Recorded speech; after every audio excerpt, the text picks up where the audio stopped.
The most painful sound for Cindy wasn't the judge's gavel, but her ex-husband's cruel laughter echoing through the courtroom. As he pushed a single $15 bill across the table like she was garbage, his family watched with sneering smiles. "That's all you're worth after 40 years, he spat. Cindy was walking away empty-handed after a lifetime of dedication. But the moment she stood to leave, the attorney stopped time. He didn't hand her documents. He placed an ancient iron key, worn by decades, into Cindy's trembling hands. "They got the money, Cindy," he said loud enough for the room to fall silent. "But you just received access to the vault they've been trying to find for decades. The vault your father hid specifically for this moment, for when you needed it most. In this channel, we believe justice always comes to those who have faith, because dreams have no age. Join our Dreams Don't Age community by subscribing now, because today you'll discover what Cindy found when that key turned the lock, and how the man who humiliated her realized too late that he'd handed her the key to a fortune he'll never touch. Cindy Margaret Chen was 68 years old and had been married to Richard Thomas for 40 years. They'd met when she was 28, fresh from business school, but choosing to support Richard's real estate career instead of pursuing her own ambitions. It seemed romantic at the time, the successful young man who swept her off her feet, who promised her the world, who made her feel chosen. For 4 decades, Cindy had been the perfect wife by every measure that mattered to Richard. She'd raised their 2 children essentially alone while he built his empire. She'd hosted countless dinner parties for his business associates, playing the charming hostess who made everyone comfortable. She'd managed their home, their social calendar, their family obligations. She'd sacrificed her own career aspirations, her own dreams, her own identity to be Mrs. Richard Thomas. And Richard had rewarded her dedication by falling in love with his 28-year-old assistant Jessica and filing for divorce when Cindy turned 67. The betrayal was crushing, but what came after was worse. Richard was smart, ruthless, and had spent years preparing. He'd moved assets, created shell companies, transferred properties into business entities. By the time Cindy understood what was happening, most of what she thought they owned together was legally his alone. Her name appeared on almost nothing. The house they'd lived in for 30 years, owned by one of Richard's LLCs. The vacation home, same story. The investment accounts, his business entities. The retirement funds, carefully structured to be his separate property. Cindy hired lawyers, but Richard had the best legal team money could buy. They found every loophole, exploited every technicality, turned every law to his advantage. The divorce proceedings dragged on for 18 months, each hearing more devastating than the last. Cindy watched everything she'd built disappear on paper, watched her life's work be reduced to nothing in legal filings. Her children, David, 39, and Michelle, 36, were furious at their father, but powerless to help. They offered Cindy money, a place to stay, but she'd refused to burden them.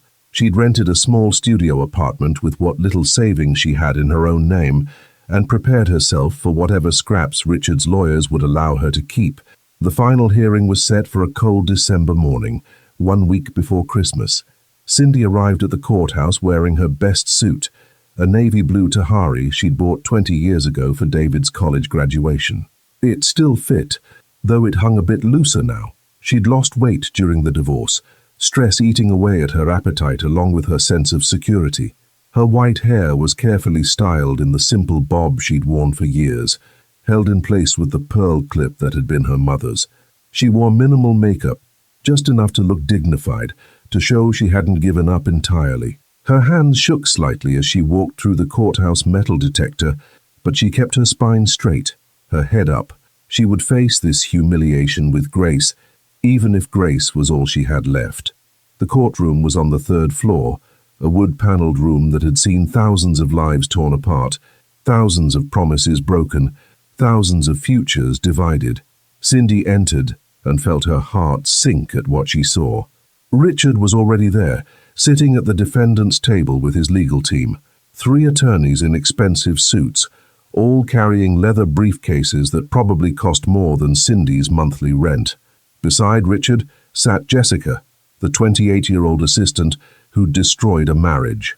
Jessica wore a cream-colored designer dress that showed off her youth, her figure, her triumph. Her dark hair was styled in loose waves, her makeup perfect, her jewelry tasteful and expensive. She looked like a woman who'd won, and she knew it. But worse than Jessica was Richard's family. They'd come to watch.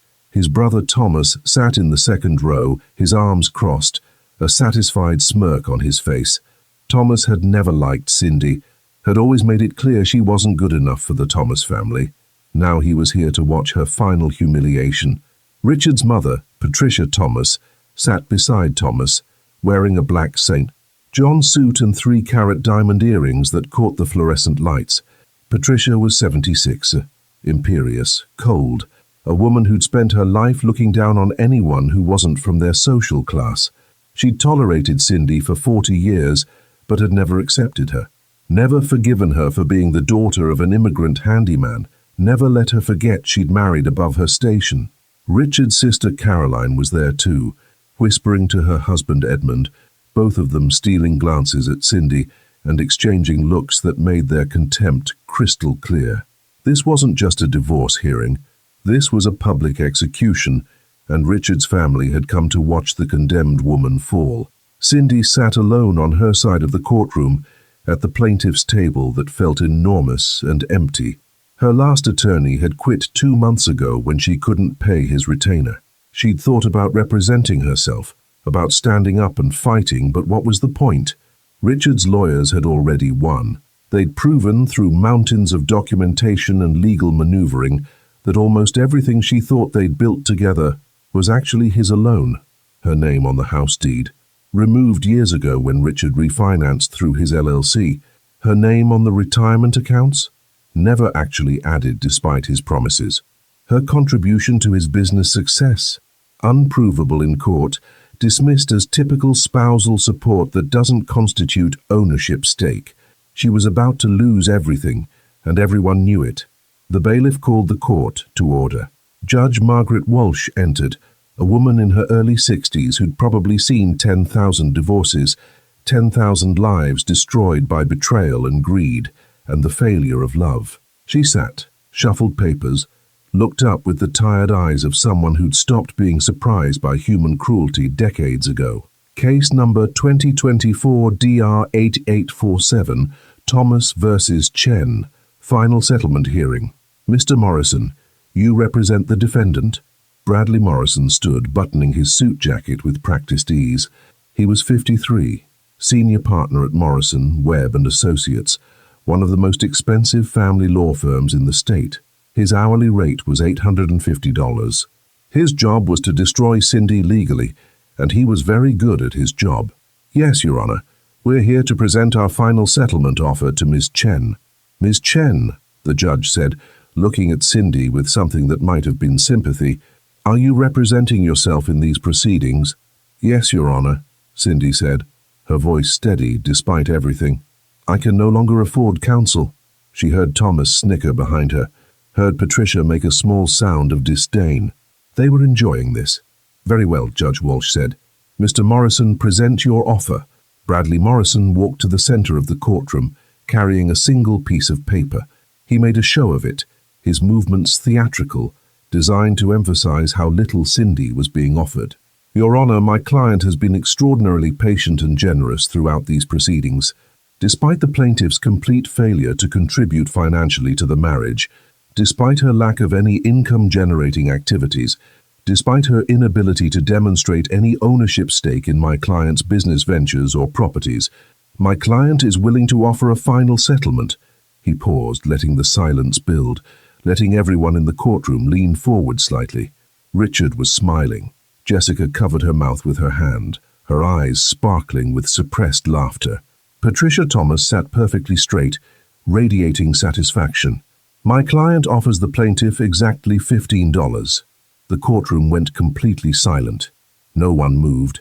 No one breathed. Then, slowly, the silence broke. Thomas laughed first, a short bark of disbelief that turned into a genuine guffaw. Caroline joined him, her laugh high and delighted. Patricia didn't laugh, but her lips curved into a cold smile of victory. Behind them, a few court observers who'd come to watch various hearings started murmuring, shocked but fascinated by the cruelty they were witnessing. Richard leaned back in his chair, his arms crossed, watching Cindy with eyes that held nothing but contempt. This was his moment. His revenge for 40 years of feeling obligated to a woman he'd stopped loving. His punishment for her crime of aging, of becoming someone he no longer wanted. $15? Judge Walsh said, her professional composure cracking slightly. Mr. Morrison, you cannot be serious. Completely serious, Your Honor. Allow me to explain. Bradley Morrison was enjoying himself now, playing to his audience. 40 years ago, my client took the plaintiff on their first date. They went to a diner called Murphy's. It's been closed for decades now, but there are records of the establishment. The meal cost exactly $15. A hamburger for him, a salad for her, one shared milkshake and coffee. My client paid the bill. He pulled out a small evidence bag from his briefcase. Inside was a worn $15 bill, clearly old, the paper thin from age and handling. This is that exact bill, Your Honor. My client has kept it all these years as a memento of their first date. He believes, and we concur, that this $15 represents the full and complete value of what the plaintiff contributed to the marriage. One evening's companionship, one meal's worth of social interaction. Everything else, all the wealth, all the success, all the property, all the business ventures, was built entirely by my client's work, my client's intelligence, my client's business acumen. The plaintiff simply existed in his home, enjoying the benefits of his success while contributing nothing of measurable value. Cindy felt the words like physical blows, each one landing with precision, designed to hurt. 40 years. 2 children raised primarily by her while Richard built his career. Thousands of dinners cooked, thousands of social events hosted, thousands of nights managing the household so Richard could focus on business. 40 years of being his partner, his support, his foundation, worth $15, worth one hamburger and a shared milkshake from 40 years ago.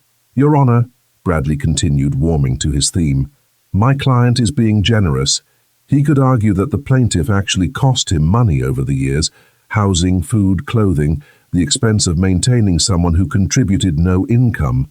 But he's a kind man, and he's willing to honor that first date. $15. Take it or leave it. But if Ms. Chen refuses, we're prepared to go to trial, and my client is confident that the court will award her nothing. This $15 is his mercy, not his obligation. The courtroom erupted in whispers. Judge Walsh looked like she wanted to say something, to intervene, to stop this humiliation, but legally there was nothing she could do. Richard's lawyers had been thorough. They'd proven ownership of everything. Without a clear marital asset to divide, without proof of financial contribution, Cindy had no legal leg to stand on. The $15 was insulting, but it wasn't illegal. Richard stood up, and the courtroom fell silent again.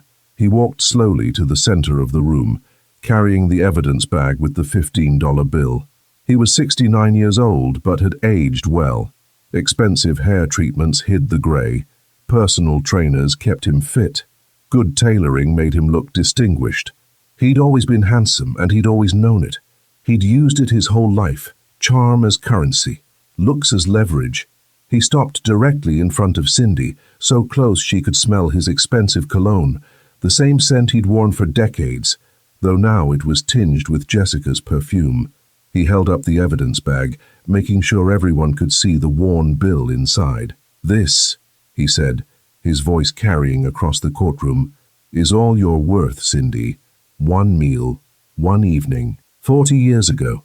I bought you dinner and you thought that meant I owed you a lifetime. You thought that made you entitled to what I built.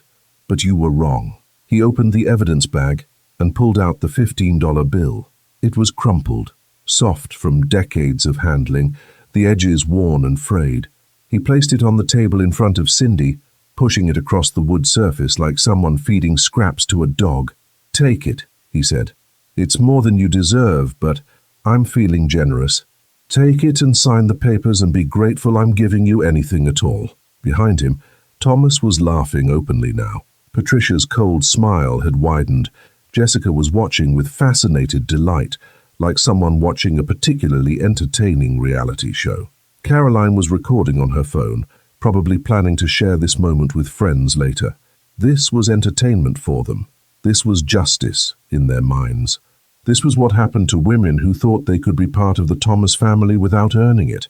Cindy looked at the $15 bill, looked at her husband of 40 years, this man she'd loved, this man she'd trusted with her life, this man who was standing in front of her radiating contempt and triumph. She felt something break inside her, not her spirit, that had broken months ago, during the endless legal battles and devastating discoveries. This was different. This was the final shattering of the illusion that Richard had ever been a good man, that their marriage had ever meant anything to him, that she had ever mattered. She stood up. She was going to take the money, sign the papers, and leave. She was going to walk out of this courtroom with her head up and never see any of these people again. She was going to start over somehow, somewhere, with $15 and whatever dignity she could salvage from this wreckage. But as she reached for the bill, a hand on her arm stopped her. She turned and saw Arthur Whitmore sitting in the seat beside her. She hadn't even noticed him arrive. He must have slipped in during the chaos, during Richard's triumphant speech. Arthur was 78 years old, thin and dignified in an old but well-maintained suit. He'd been her father's attorney for small matters, lease reviews, contract disputes, the simple legal needs of a working man. He'd handled her father's estate when he died, the modest task of distributing a few $1,000s and settling small debts. "Arthur," Cindy whispered, "what are you doing here?" But Arthur wasn't looking at her. He was staring at the $15 bill on the table, his eyes wide, his face pale. His hands were shaking as he reached out and picked up the worn note. He held it up to the light, examining it closely, his lips moving silently as he read something. Then he looked at Richard, and Cindy saw something in Arthur's expression she'd never seen before. Shock, understanding, and beneath that, a deep, burning anger. Arthur stood up slowly, carefully, like a man who'd just received devastating news and was trying to process it.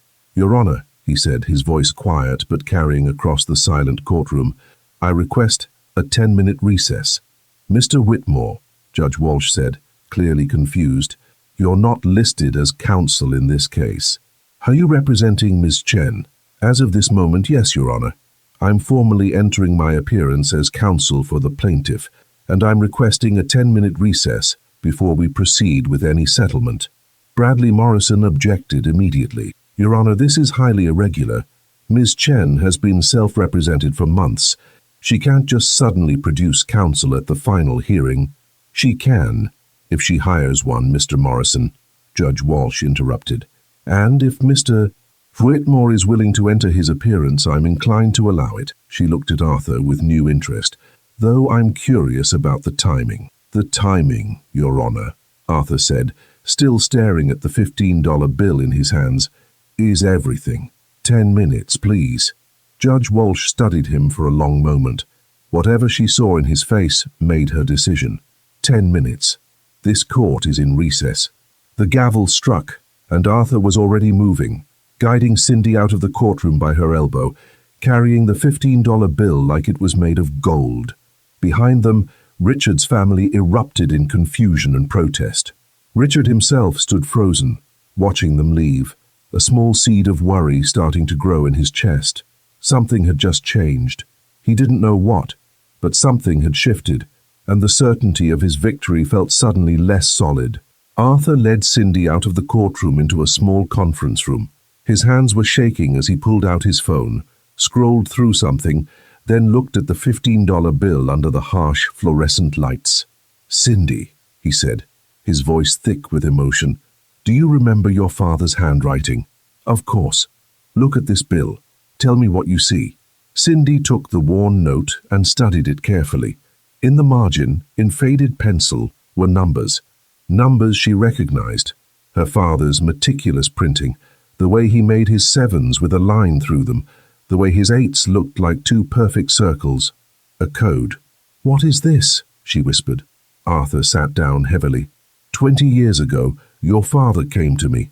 He was dying. The cancer was already advanced. He asked me to hold something for him, to keep it safe until a very specific set of circumstances occurred. What circumstances?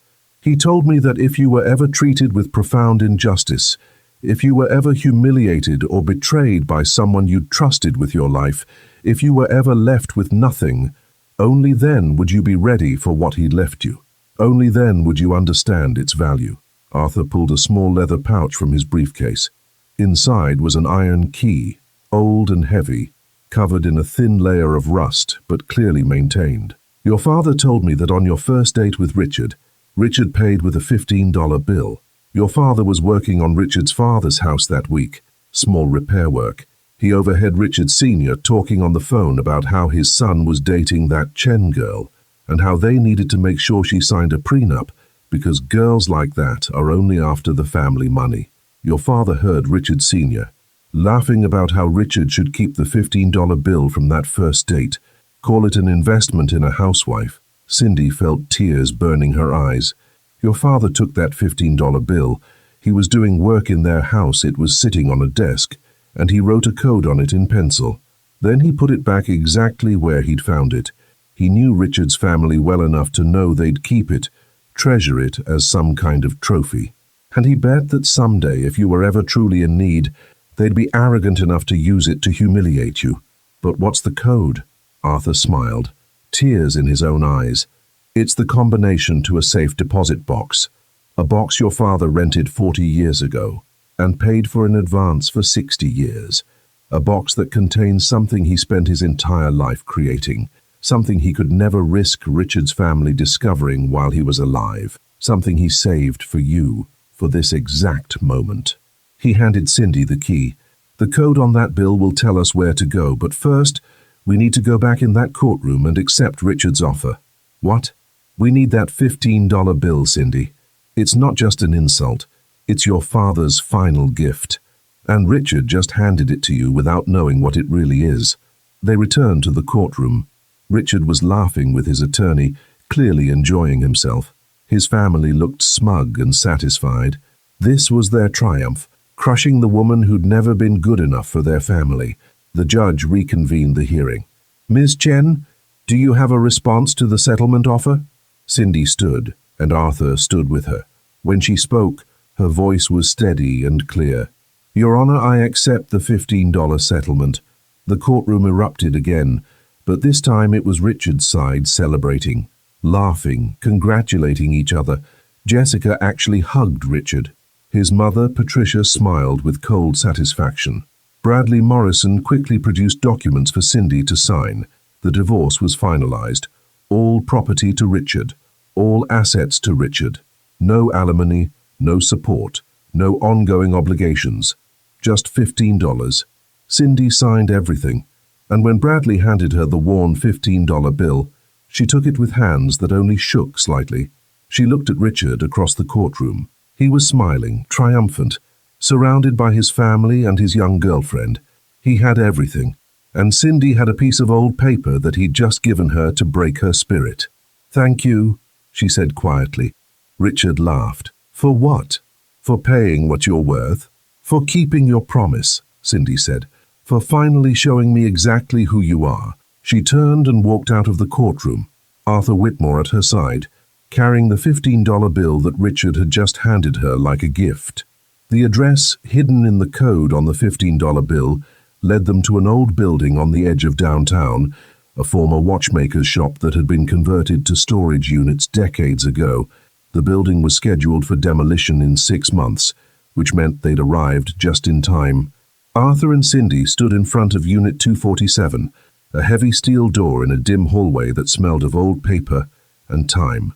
Your father rented this unit 41 years ago, Arthur said, consulting papers he'd kept in his files for 2 decades. He visited it regularly until about 6 months before he died. Then he gave me the key and told me to wait for the right moment. How did you know this was the right moment? Cindy asked. I didn't. Not until I saw that $15 bill. Your father told me that if Richard's family ever used that bill to hurt you, it meant they'd shown their true nature completely. It meant you'd be free of any loyalty or love that might make you hesitate. It meant you were ready. Cindy inserted the key into the lock. It turned smoothly. Arthur had been maintaining it all these years. The door swung open. The unit was small, maybe 10 feet by 10 feet. No windows, just shelves covered in thick plastic sheeting and rows of metal file boxes. And in the center, sitting on a wooden table like a throne, was an old safe. Not large, maybe 2 feet square, but solid, professional, clearly expensive even by modern standards.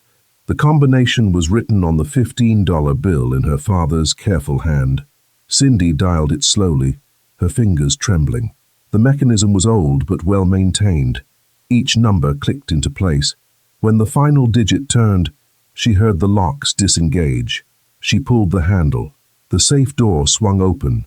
Inside there were no gold bars or jewelry, just papers, folders and folders of documents, and on top, a letter in her father's handwriting. "My dearest Cindy," she read aloud, Arthur standing silently behind her. "If you're reading this, then something I hoped would never happen has happened. Someone has betrayed you. Someone has taken advantage of your kind heart and generous nature. Someone has made you feel worthless. I'm so sorry, my daughter. But I need you to know something. You are not worthless. You have never been worthless. And what you hold in your hands is proof of that. When I came to America, I had nothing but my skills and my mind.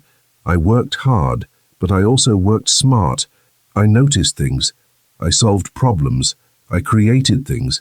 The wealthy families I worked for never noticed. I was just the handyman, the worker, invisible. But I was watching, learning, innovating, and I was documenting everything. In this safe, you'll find patents for 17 different inventions. Small things that make buildings better, safer, more efficient. Window mechanisms, ventilation systems, structural supports. Things I created while working on expensive homes, fixing problems the wealthy didn't even know they had. I filed these patents in my name quietly, carefully over 30 years, and then I licensed them. Not directly, through a company I created, hidden behind paperwork that no one ever connected to me. Why hide it? Because I knew that if Richard's family ever discovered I had money, they would try to take it. They would say it belonged to Richard through you. They would use their lawyers and their power to steal what I built, so I kept it secret. I lived simply. I worked until I died, and I protected everything for you, for this moment. The documents in this safe show that for the past 40 years, companies have been paying to use my inventions. The royalties have been accumulating in accounts and trusts that I set up specifically to protect them from any claim Richard's family might make. Everything was designed to be released to you only after a complete divorce, only when you were legally separated from Richard forever.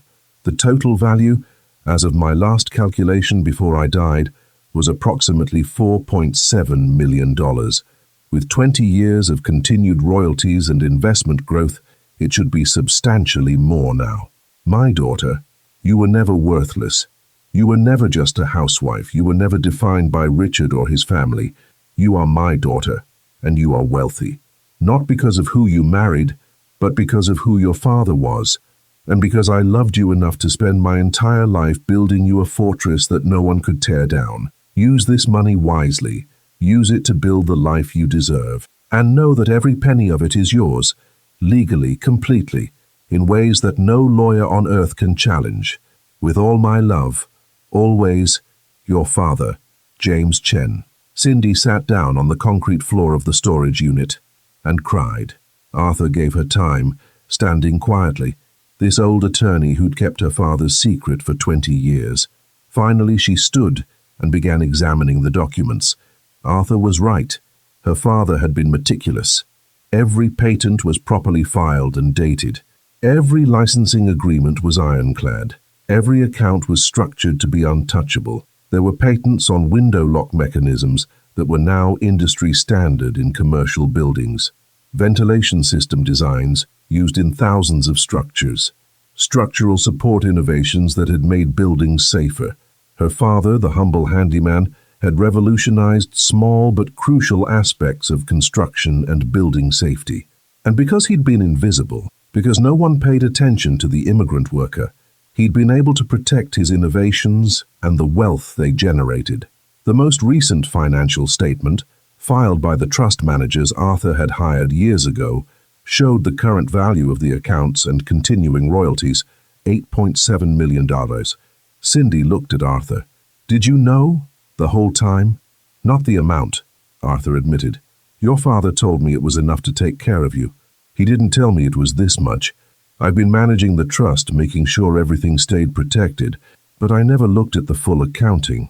That was for you to discover." "Richard," Cindy said slowly, "just gave me the key to $8.7 million. "Not the key," Arthur corrected gently. "He gave you the code. Your father gave you the key. But yes, Richard handed you access to a fortune while he was laughing at you, thinking he'd given you nothing." Cindy picked up her phone. She had 2 calls to make. The first was to David, her son. "Mom, how did it go? I need you and Michelle to meet me. I have something to show you both." "Are you okay? Did that bastard—" "I'm more than okay. I need you to trust me. Can you come to this address?" She gave him the location of the storage unit. "We'll be there in 20 minutes. The second call was harder. She dialed Richard's number. He answered on the first ring, his voice full of smug satisfaction. "Cindy, already calling to beg? That was fast." "No, Richard, I'm calling to say thank you." "What?" "Thank you for keeping that $15 bill for 40 years. Thank you for treasuring it like a trophy. Thank you for being arrogant enough to humiliate me with it. And thank you for handing it to me this morning." "What are you talking about?" "You'll find out soon enough. But I wanted you to hear this from me first. That $15 bill you gave me, it just made me independently wealthy. Everything you thought you won, everything you thought you took from me, it's nothing compared to what you just handed me. My father made sure of that." She could hear the confusion in his voice, then the first hint of concern. "What are you talking about? Your father died broke. That's what he wanted everyone to think, especially your family. Goodbye, Richard. Don't call this number again." She hung up and turned off her phone. David and Michelle arrived quickly, rushing into the storage unit with fear for their mother written on their faces. When they saw her smiling, saw the papers spread around her, saw Arthur Whitmore sitting calmly in a folding chair, they were confused. "Mum, what's going on?" "Sit down," Cindy said. "Both of you. I have a story to tell you about your grandfather, about the man everyone thought was just a handyman, about the man who loved his daughter enough to spend 40 years building her a fortress made of patents and ironclad legal protections, about the man who knew that someday I might need to know that I was never worthless." She told them everything, showed them the letter, the patents, the financial statements, watched their faces transform from confusion to shock, to awe, to tears. "Grandpa did this," Michelle whispered. "For you, for me, in case I ever needed it, in case someone ever made me feel like I was worth nothing. He gave me proof that I was always worth everything." David looked at the documents. "Dad just gave you the code to this. He had no idea. None. He kept that $15 bill as a trophy. He thought it represented my value. He never knew my father had turned it into the key to my freedom. What are you going to do?" Cindy thought about that question. About 40 years of sacrifice. About 18 months of legal battles. About a morning spent being humiliated in front of Richard's family.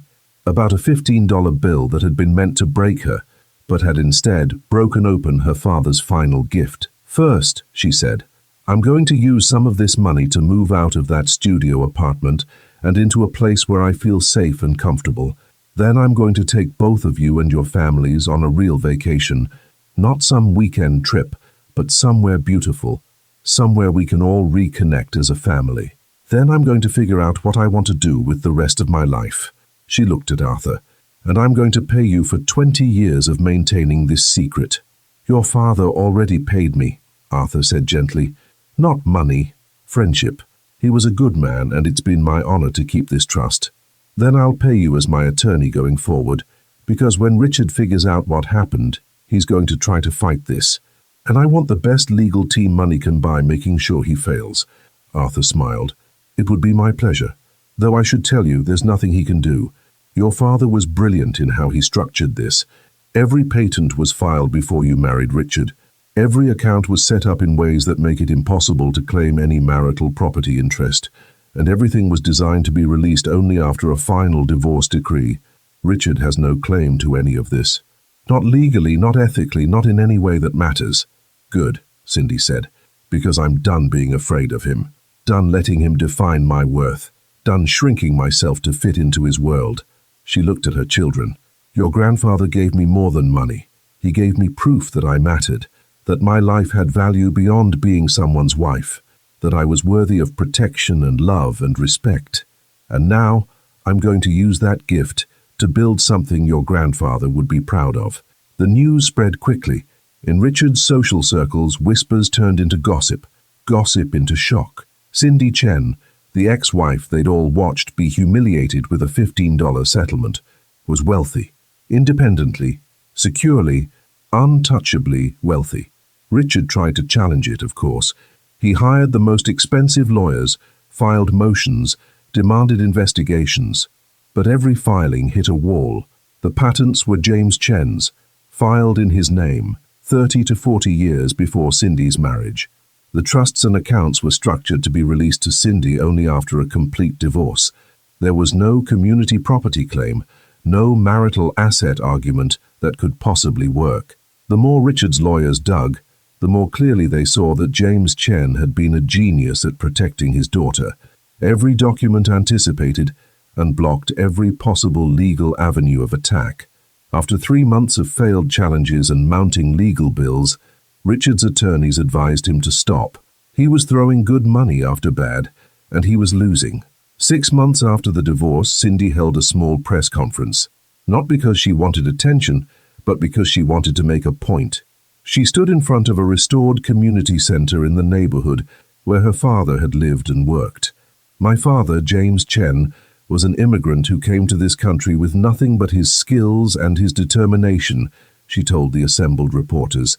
He worked hard, treated people with respect, and quietly created innovations that made buildings safer and better.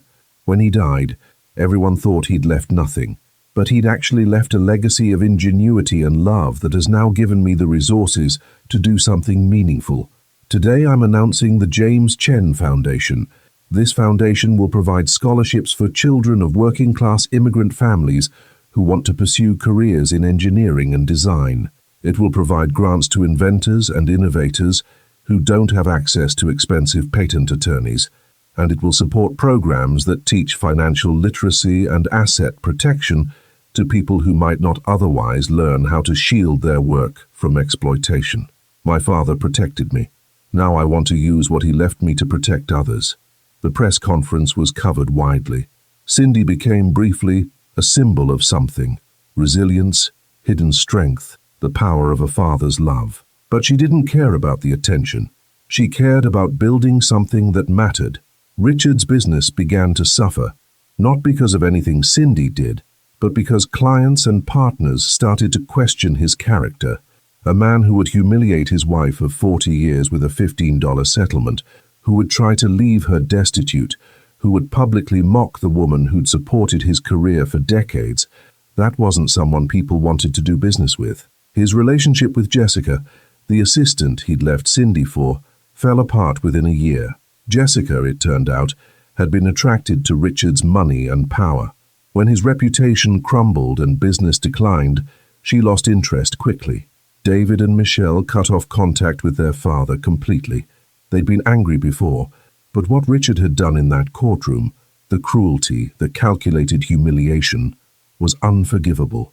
He'd shown them exactly who he was, and they wanted nothing to do with him. 2 years after the divorce, Cindy visited her father's grave.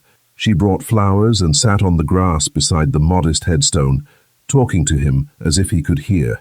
"I never knew, Dad," she said softly. "All those years, all that work. You were protecting me, and I had no idea. I thought you were just a handyman. I thought you'd left me almost nothing, but you left me everything. Not just the money, though, that's changed my life. You left me proof that someone loved me enough to spend their whole life building me a fortress. Proof that I was always worth protecting." She placed her hand on the cold stone. "Richard thought that $15 bill would destroy me. He thought it was the perfect insult, the perfect way to show me what I was worth to him, but you'd already turned that insult into a key. You'd already made sure that his cruelty would be the thing that set me free. I miss you. I miss your quiet wisdom, your steady hands, your way of fixing things that seemed broken beyond repair. You fixed me, Dad. You fixed me before I even knew I was broken. And now I'm using what you gave me to fix things for other people, to build something that matters, to be the daughter you always believed I could be." She stood, brushed grass from her pants, and looked at the headstone one more time. "Thank you," she whispered, "for every patent, every document, every carefully planned protection, for every hour you spent making sure I'd be safe, for loving me enough to think 40 years ahead, for being my father." As she walked to her car, her phone buzzed. It was a message from Arthur Whitmore. "Cindy, the Foundation's first scholarship applications are in. 43 students. Some of their stories will break your heart, but they're getting chances they wouldn't have had otherwise. Your father would be so proud." Cindy smiled through tears and drove to the Foundation offices. She had work to do, work her father had made possible, work that would help people the way her father had helped her. The woman who'd walked out of that courtroom with $15 and a father's hidden gift was gone. In her place was someone who knew her worth, who understood the power of patient love, who was using her resources to build something that would outlast her. Cindy Margaret Chen was 68 years old. She'd lost 40 years to a man who'd seen her as worthless, but she had time left, and she was going to use every moment of it to prove that her father had been right. She was worth protecting. She was worth loving. She was worth everything. 5 years after the divorce, Cindy stood in the headquarters of the James Chen Foundation, looking out the floor-to-ceiling windows at the city below. The foundation offices occupied the top floor of a renovated historic building in what had once been a working-class neighborhood, the same neighborhood where her father had lived and worked for decades. She'd chosen this location deliberately, not the expensive downtown towers where Richard did business, but here, where real people lived and worked and struggled. The foundation had grown beyond her initial vision. What started as a scholarship program had expanded into a comprehensive support system for working-class inventors, immigrant entrepreneurs, and families trying to protect their intellectual property from exploitation. They provided free legal services, patent filing assistance, financial planning, and education about asset protection. So in 5 years, they'd helped over 300 families secure patents for their innovations, protected countless small inventors from being taken advantage of by larger companies, and provided scholarships to 200 students who might never have had the chance for higher education. The Foundation's annual report sat on her desk, 32 pages documenting every grant, every scholarship, every life changed. But the numbers that mattered most to Cindy were personal. 43 new patents filed by people who'd created innovations while working humble jobs just like her father. 17 small businesses launched by immigrants who'd been given the tools to protect their ideas.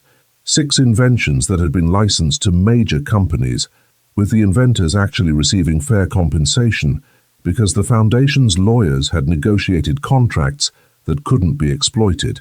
Mrs. Chen, her assistant Maria, appeared in the doorway. Maria was 26, bright and driven, the daughter of a construction worker who'd received one of the Foundation's first scholarships. She'd graduated with honors in business administration and now managed the Foundation's day-to-day operations with efficiency and heart. The board meeting starts in 10 minutes. Thank you, Maria. Cindy gathered her papers. The Foundation's board met quarterly, and today they were reviewing applications for a new program. Grants for elderly inventors who'd spent their lives creating things but never had the resources to protect their work.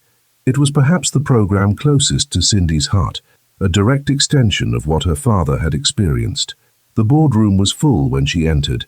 Arthur Whitmore sat at the head of the table, now serving as the Foundation's chairman. Beside him was Professor Jennifer Wu, a patent attorney from the State University, who volunteered her expertise. David, Cindy's son, represented the family's interests on the board, having become deeply involved in the Foundation's work. And there were others, business leaders who'd been moved by Cindy's story, retired attorneys who wanted to give back, and 2 former scholarship recipients who now serve to keep the board connected to the people they served. "Before we begin the formal agenda," Arthur said after calling the meeting to order, "I want to share something with you all." He held up a letter. "This arrived yesterday. It's from the U.S. Patent Office." He began to read. "Dear Mrs. Chen and the James Chen Foundation Board, we are writing to inform you that the Patent Office has completed its historical review of patents filed by Mr. James Chen between 1967 and 2003. Our analysis confirms that Mr. Chen's innovations in building safety, ventilation systems, and structural support mechanisms have been incorporated into building codes in 42 states and have contributed to measurably improved safety outcomes in commercial and residential construction. It is estimated that Mr. Chen's window lock mechanism alone has prevented approximately 3,200 child defenestration incidents since its widespread adoption in 1985. His ventilation system modifications have improved air quality in an estimated 8 million buildings. We wish to formally recognize Mr. Chen's contributions to public safety and building science, and we are pleased to inform you that he will be inducted posthumously into the Patent Office Hall of Fame at this year's ceremony. His name will be added to the registry of inventors whose work has had measurable positive impact on American society." The boardroom erupted in applause. Cindy felt tears streaming down her face. Her father, the humble handyman who everyone had thought died with nothing, was being recognized as one of the great inventors whose work had quietly made the world safer. "He never wanted recognition," Cindy said when she could speak. "He just wanted to solve problems, to make things better, to help people." "He did all that," Jennifer Wu said gently, "and more. His innovations are in buildings all across the country. Millions of people are safer because of him, and most of them will never know his name, but we know, and now the Patent Office knows, and history will remember."